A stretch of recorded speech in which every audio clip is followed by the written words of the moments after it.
4/2021। যেথায় থাকে সবার অধম দিনের হতে দিন, সেইখানে যে চরণ তোমার রাজে, সবার পিছে সবার নিচে, সব হারাদের মাঝে। যখন তোমায় প্রণাম করি আমি, প্রণাম আমার কোনখানে যায় থামি। তোমার চরণ যেথায় নামে অপমানের তলে, সেথায় আমার প্রণাম নামে না যে। সবার পিছে সবার নিচে, সব হারাদের মাঝে। অহংকার তো পায় না নাগাল যেথায় তুমি ফেরো, রিক্ত ভূষণ দিন দরিদ্র সাজে। সবার পিছে সবার নিচে, সব হারাদের মাঝে। ধনে মানে যেথায় আছে ভরি, সেথায় তোমার সঙ্গ আশা করি। সঙ্গী হয়ে আছো যেথায় সঙ্গীহীনের ঘরে, সেথায় আমার হৃদয় নামে না যে। সবার পিছে সবার নিচে, সব হারাদের মাঝে। গীতাঞ্জলির এই কবিতা দিয়ে সৌমিত্র বসু শুরু করলো তার কথা বলা 92.7 বিগ FM এর শরণাগত অনুষ্ঠানে। আজকে বিশুদ্ধ সিদ্ধান্ত মতে সোমবার 13ই ভাদ্র 1428, ইংরেজির 30শে আগস্ট 2021, আজ জন্মাষ্টমী। তিথি শ্রাবণ কৃষ্ণপক্ষ অষ্টমী, নক্ষত্র কৃত্তিকা। সূর্যোদয়ের সময় ভোর 5:22 হয়ে 5 সেকেন্ড। সূর্য অস্ত যাওয়ার সময় বিকেল 5:52 হয়ে 39 সেকেন্ড। আজকে জন্মে বৃষ রাশি, বৈশ্য বর্ণ, মতান্তরে শূদ্র বর্ণ, দেবারিগণ। দিনের বেলা 6:39 গতে নরগণ।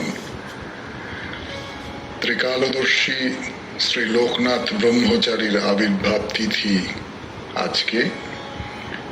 শ্রীমৎ জ্যোতিরাজ ব্রহ্মচারীর আবির্ভাব তিথি আজকে। শ্রীমতী সুপ্রভা গোস্বামিনী দেবীর আবির্ভাব তিথি আজকে। স্বামী কৃষ্ণদাস বাবাজি মহারাজের আবির্ভাব তিথি আজকে। আজকেই আবির্ভাব তিথি স্বামী প্রজ্ঞানানন্দজি মহারাজের। বাঙালির ইতিহাস রচয়িতা ঐতিহাসিক সাহিত্যিক নিহার রঞ্জন রায়ের তিরোভাব ঘটেছিল আজকের তারিখে 1983 খ্রিস্টাব্দে।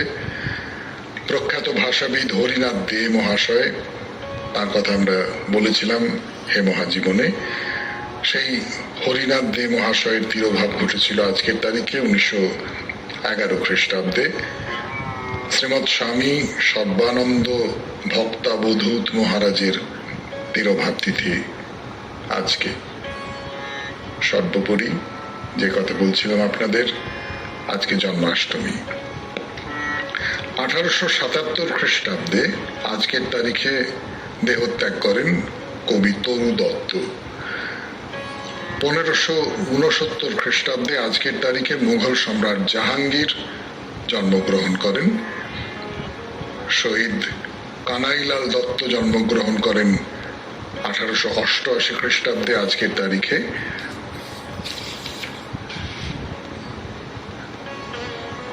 যাদুগোপাল মুখোপাধ্যায় প্রখ্যাত বিপ্লবী, তার তিরোভাব ঘটে আজকের তারিখে 1976 খ্রিস্টাব্দে। আমাদের হোয়াটসঅ্যাপে চিঠি পাঠাবার নাম্বার 9831922927। চিঠির গোড়ায় অতি অবশ্যই SG লিখতে হবে। আর আমাদের ফেসবুক হলো শরণাগত সৌমিত্র, SHARANAGATA শরণাগত, SOUMITRA সৌমিত্র। প্রত্যেক সোম, বুধ এবং শুক্রবার শরণাগত সৌমিত্রতে আপনাদের সৌমিত্র বসু উপস্থিত থাকে রাত 9:30টার সময় আপনাদের সঙ্গে গল্প করবার জন্য। তাহলে এখন একটু গান শুনে নেওয়া যাক। গানের পরে আজকের যে বিশেষ দিনটা তার কথা বলবো এবং বলবো আজকের অনুষ্ঠান সম্পর্কে।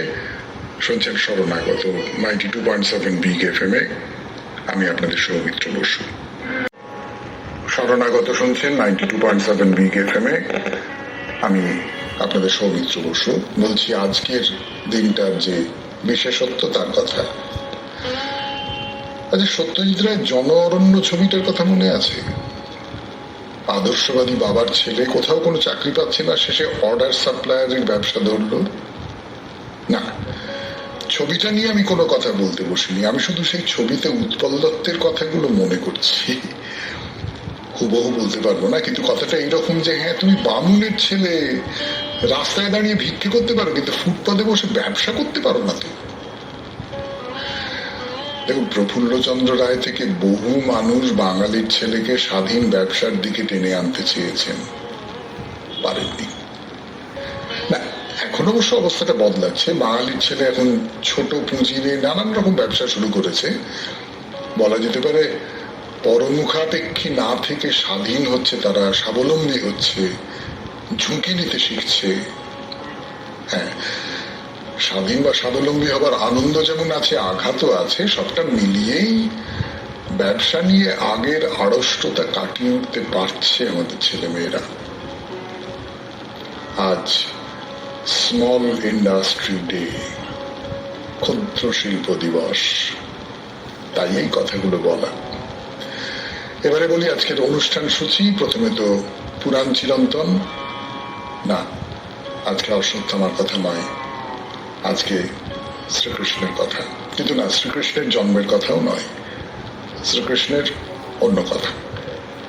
তারপরে আমরা চলে যাব প্রণমী তোমারে। এই পর্যায়ে স্বামী বিবেকানন্দের কথা বলছি, নানান তাকে নিয়ে যে নানান অভিজ্ঞতা, সেই সমস্ত অভিজ্ঞতার তার সূত্রে আপনাদের সৌমিত্র বসুর যেসব কথাবার্তা মনে হচ্ছে, মানে সোজা কথায় স্বামী বিবেকানন্দ হচ্ছেন প্রণমী তোমারের মূল চরিত্র। তারপর হে মহাজীবন। হে মহাজীবনে কতদিনে যে মানুষটির কথা বলেছিলাম, আমার ধারণা অনেকেই আন্দাজ করতে পেরেছেন তিনি কে। সেই মানুষটির নাম বলবো আজকে, দরকার নেই বলেই মনে হচ্ছে, তবু বলবো। এবং তারপরে নতুন হে মহাজীবন। কিন্তু না, আজকে কারোর জীবনই বলা নয়, বরং একজন মানুষ, তার 10টি উপদেশ শোনাবো আপনাদের। 10টি উপদেশ, দেখুন জীবনে সেই উপদেশ অনুসরণ করা যায় কিনা। তারপর তো আপনাদের চিঠিপত্রের উত্তর দেবো এবং শেষে বাইরে দূরে স্বামী নারায়ণের মন্দির 92.7 বিগ FM এর শরণাগত অনুষ্ঠানে। তাহলে এখন একটু গান শুনে নেওয়া যাক, গানের পর আজকের পুরাণ চিরন্তন। শুনছেন শরণাগত 92.7 বিগ FM এ, আমি আপনাদের সৌমিত্র বসু। একদিন স্বামী বিবেকানন্দের যে কথাটা বললাম 92.7 বিগ FM এ শরণাগত অনুষ্ঠানে, তার ভিতরে একটা গভীর দর্শন নিহিত আছে। আর একবার ঘটনাটা মনে করিয়ে দিই। স্বামীজি বক্তৃতার মধ্যে একদিন প্রশ্ন করলেন, আচ্ছা, যদি কোনো সাধক ঈশ্বরের সঙ্গে একাত্মবোধ করেন, তাহলে তো তার ব্যক্তি স্বাতন্ত্র্য, ইন্ডিভিজুয়ালিটি, মানে মানে মানে মানে মানুষ হিসেবে তিনি যে আলাদা, তার নিজস্ব বোধ, বুদ্ধি, বিবেচনা এইসব আছে, সেগুলো তো সব হারিয়ে যাবে। স্বামীজি কি বললেন?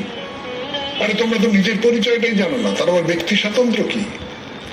তুমি যখন তোমার অখণ্ড স্বরূপ উপলব্ধি করতে পারবে, তখনই তোমার ব্যক্তি সত্তা অর্জন করবে, তার আগে নয়। এটা বললেন, এবং এটা খুব বড় একটা কথা।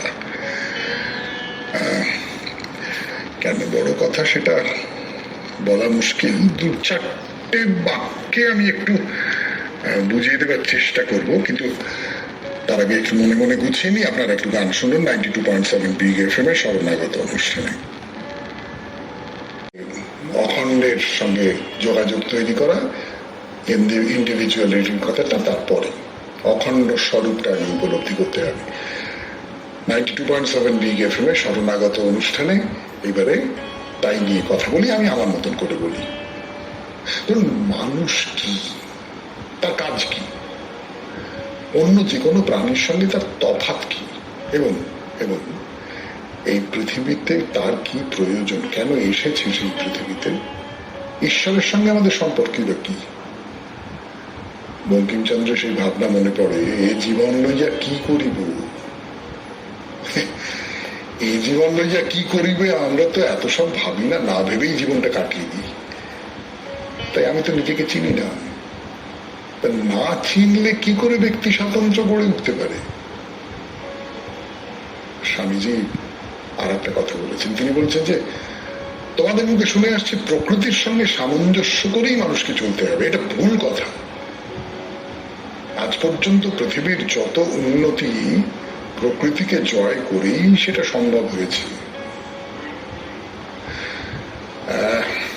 দেখুন, যদি আমি এই কথাটা বাইরের যে প্রকৃতি, এই পৃথিবী, আকাশ বাতাস, গাছ মাটি হাওয়া এসব দিয়ে ভাবি, তাহলে এই কথা না বলে উপায় নেই যে প্রকৃতিকে জয় করার নেশায় মানুষ আজকে প্রকৃতিকে এমন ভাবে নষ্ট করছে যে সেই প্রকৃতি এখন তাকেই ধ্বংস করতে এগিয়ে এসেছে।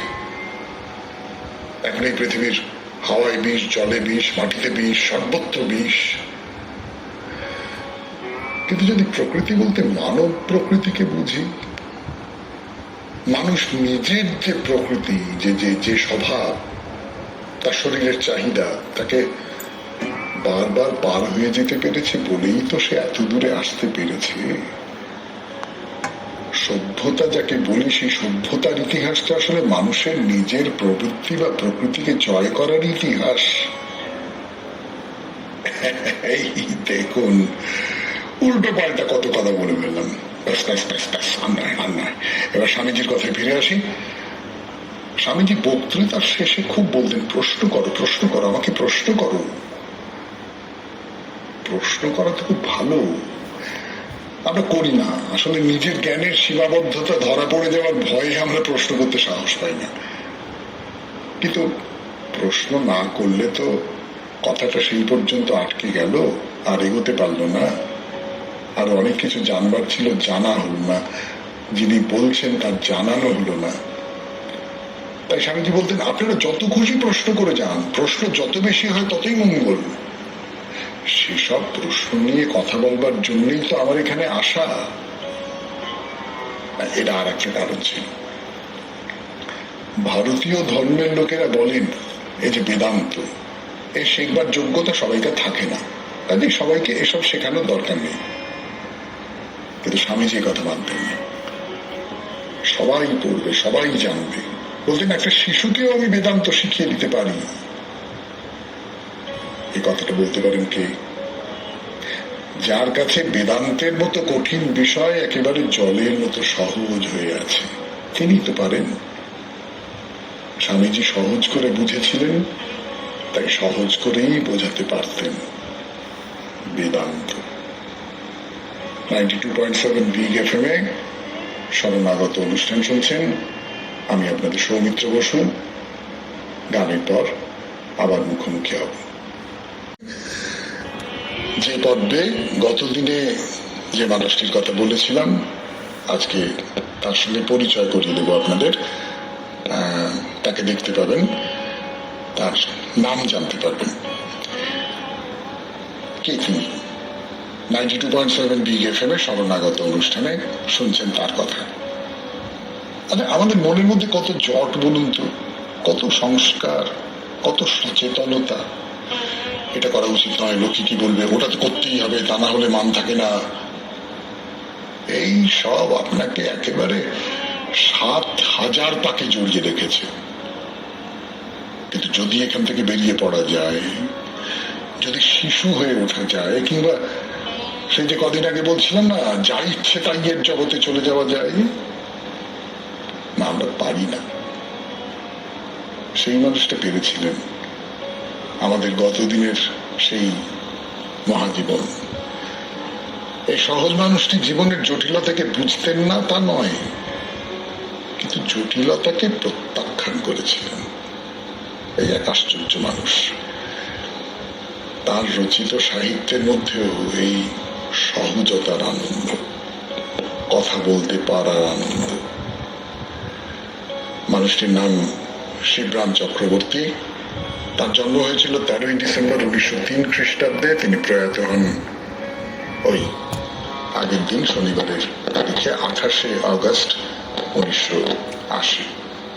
এইবার নতুন মহাজীবনের কথা, কিন্তু আগেই বলেছি যে নতুন মহাজীবনের জীবনী বলবো না, তার জীবন নিয়ে কোনো কাহিনী বলবো না, আমরা শুধু তার 10টি উপদেশকে আপনাদের সামনে রেখে দিতে চাইছি।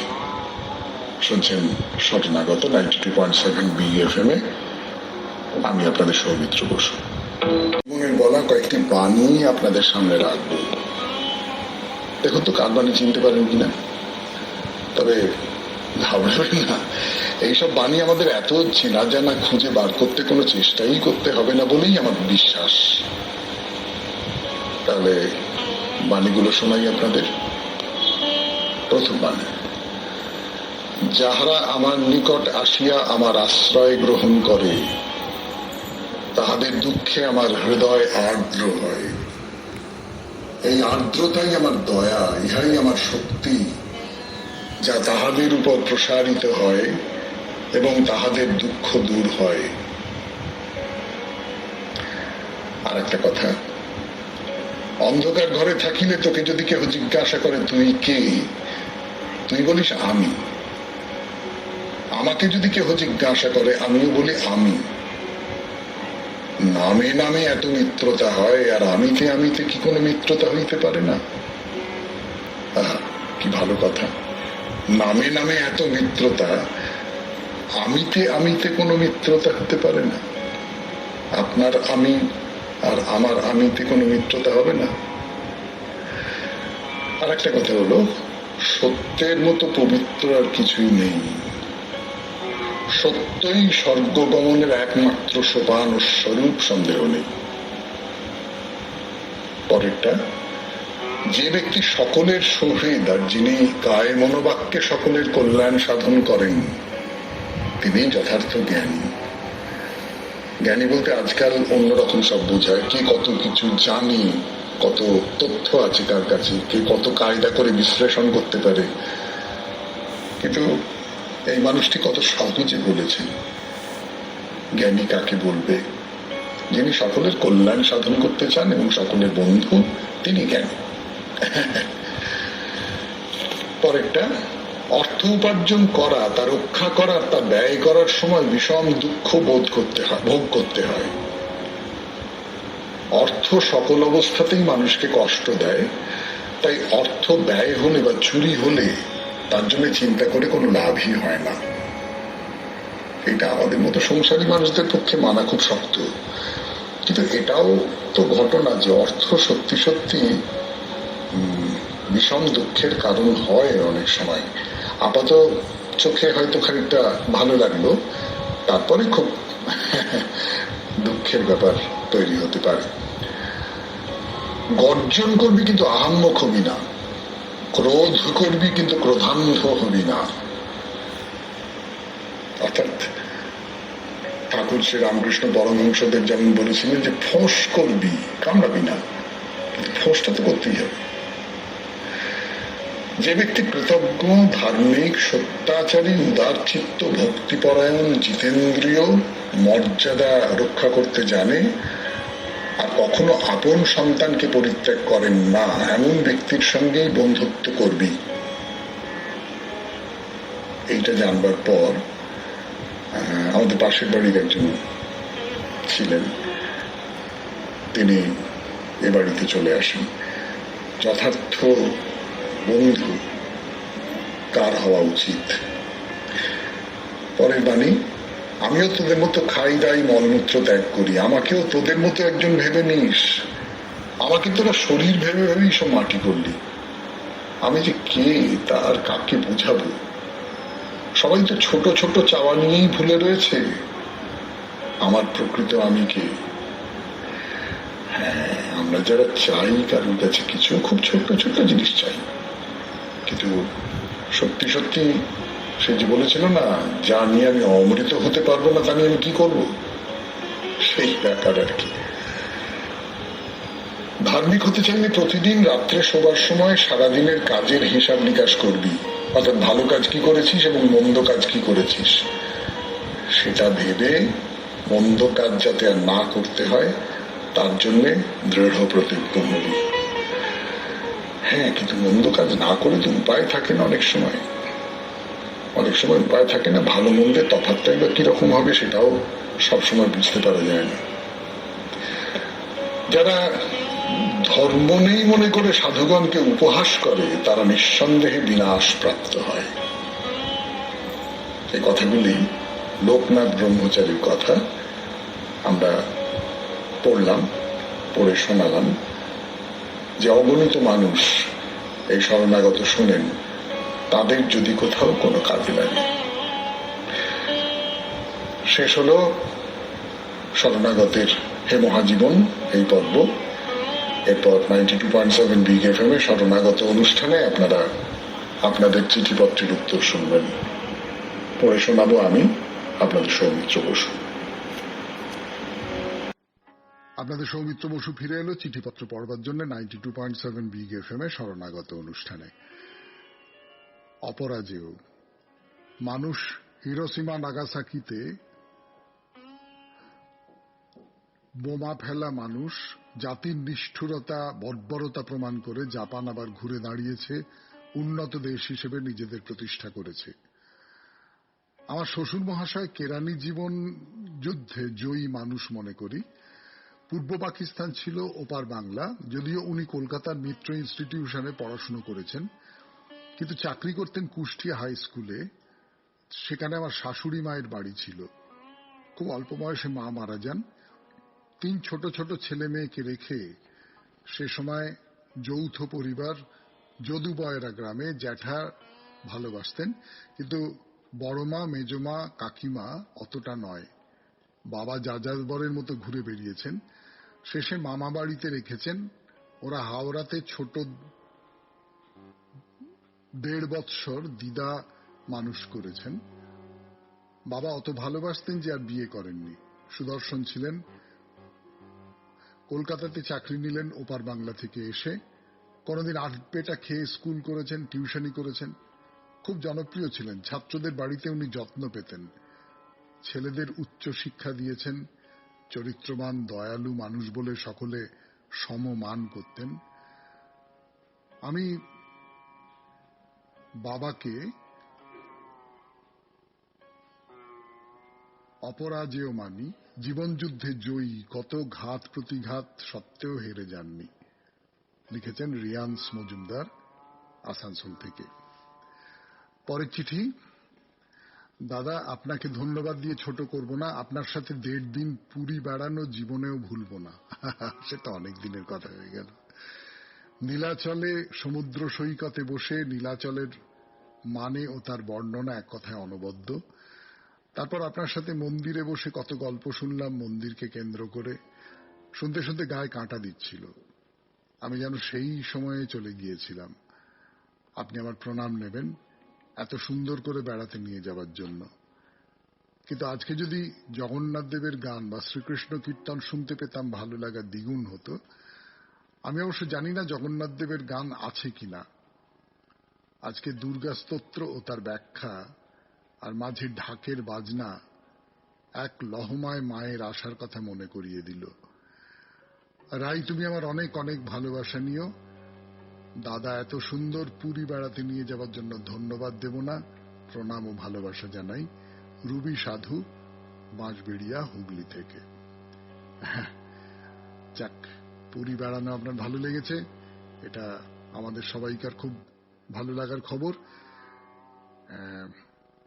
আবার বেড়াতে যাবেন পুরীতে, বারবার ঘুরে আসবেন। আমি যাচ্ছি পুরীতে, কদিন বাদেই আমি পুরীতে যাব, বেড়াতে যাব আর কি।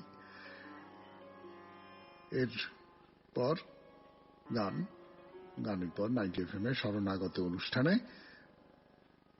হ্যাঁ একেবারে শেষ পর্যায়ের অনুষ্ঠান, বাইরে দূরে গানের পর চিঠিপত্র শেষ। এবারে বাইরে দূরের পালা 92.7 বিগ এফএম এ শরণাগত অনুষ্ঠানে। স্বামীনারায়ণের মন্দির, মুম্বাইয়ের সেই বিখ্যাত মন্দির স্বামীনারায়ণ, কৃষ্ণের মন্দির, বিষ্ণুর মন্দির। বেশ ভিড়ভাট্টা জায়গাটা, মানে মুম্বাই শহরের খুব ব্যস্ত একটা জায়গা। একেবারে দাদার স্টেশন আছে, দাদার স্টেশনের কথা মুম্বাইয়ের সব মানুষই জানেন। সেই দাদার স্টেশনের একেবারে পাশে, মানে দাদার থেকে বেরিয়ে একটু সামনে হেঁটে গেলেই স্বামীনারায়ণের মন্দির। মন্দিরের সামনে দাঁড়িয়ে কিন্তু একটু ভেবা চাকা খেয়ে যেতে হয়। মানে বিশাল একটা দুর্গ প্রাকারের মতন একটা দরজা, সেই দরজার দুপাশে চলে গেছে জাফরি কাটা পাঁচিল। সেটা মানে দেখে যেটা মনে হয় সেটা হচ্ছে কোনো রাজপ্রাসাদ হতে পারে বা কোনো দুর্গ হতে পারে, এরকম কিছু একটা মনে হয় আর কি। তো সেখান দিয়ে গিয়ে আমরা প্রবেশ করব মন্দিরে।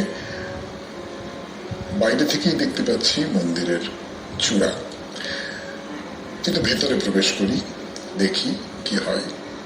92.7 বিগ এফএম এর শরণাগত অনুষ্ঠানে একটু গান শুনে নিই, গানের পর আমরা ফিরে আসবো মন্দিরের গানের পর আমরা ফিরে আসবো মন্দিরের কথায়।